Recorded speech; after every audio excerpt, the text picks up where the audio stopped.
Music was his first love. I wanted to be a musician, and I did everything that you're supposed to do for that, and I was a total flop.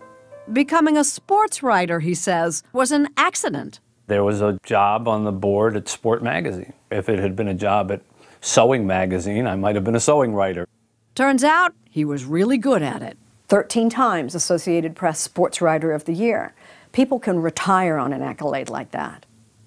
Yeah, at the pinnacle of a sports writing career, I happened to be flipping the television and happened to see my old college professor, Maury Schwartz, who I hadn't seen in 16 years, and he's on TV and he's talking about what it's like to die.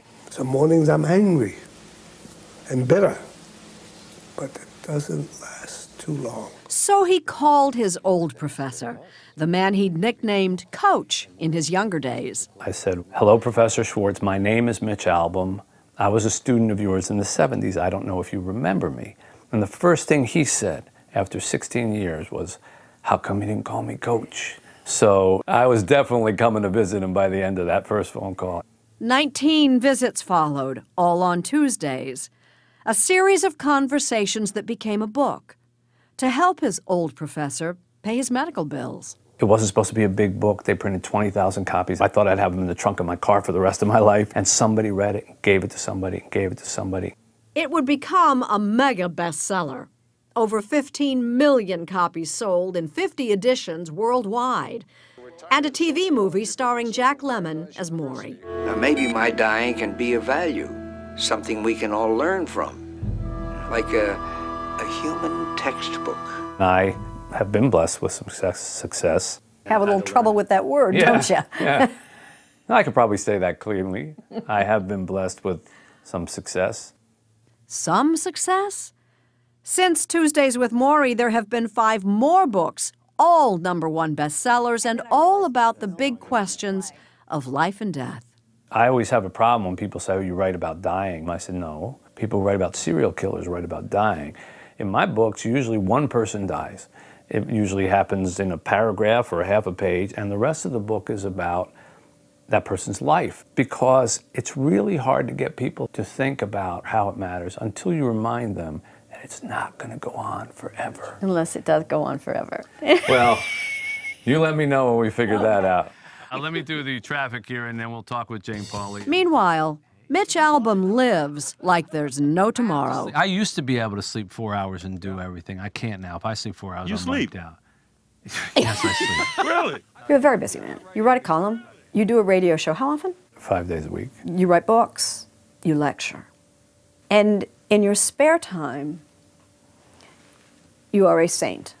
You notice people who need help and you find ways to help them. That's accurate, what you just said. I notice people who need help, and I try to find the time to help them. Are you here to see a doctor? I'm gonna get shot. Okay, no shots today. It's hard not to notice in Detroit, where Mitch Albom has lived for 30 years. Homeless children, for example, whose mothers are afraid to take them to the doctor when they're sick. If you don't have an address, they can call social services, and social services will take your kids away. So we opened a clinic that asked no questions, privately done, so I don't run through the government, and we took everybody. Now we take their moms as well. Now, you were saying you have some pain here? Yeah. Kashia Covington is one of the doctors. We really try to make our ladies feel loved and appreciated because of their experiences in the past. Dr. Covington happens to be the daughter of the late Reverend Henry Covington, pastor and founder of I Am My Brother's Keeper Church, which you may recognize from another of Mitch Albom's books. I Am My Brother's Keeper. Also made into a movie. Church with a hole in the roof. God bless you. At night, the church becomes a shelter. Watching over things is Anthony Castello, who everyone knows as Brother Cass. who played himself in the movie. The elder of the church here. What do you think of Mitch? Wow, he awesome. He's a real thing? Yeah, he's a real thing. He do so much for people that people don't even know about. What's up, man? Mitch Albom has founded or supports 7 charities in Detroit alone. 1 in the Philippines and an orphanage in Haiti where he spends 4 days of every month.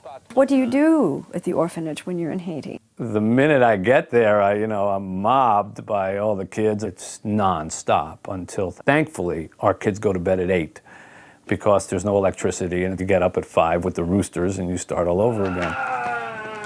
It's been the most amazing experience in my life. For someone who wasn't blessed with children, this is as close as I have been able to come. Children of my own. I've got nieces and nephews that I adore, and they're like our kids.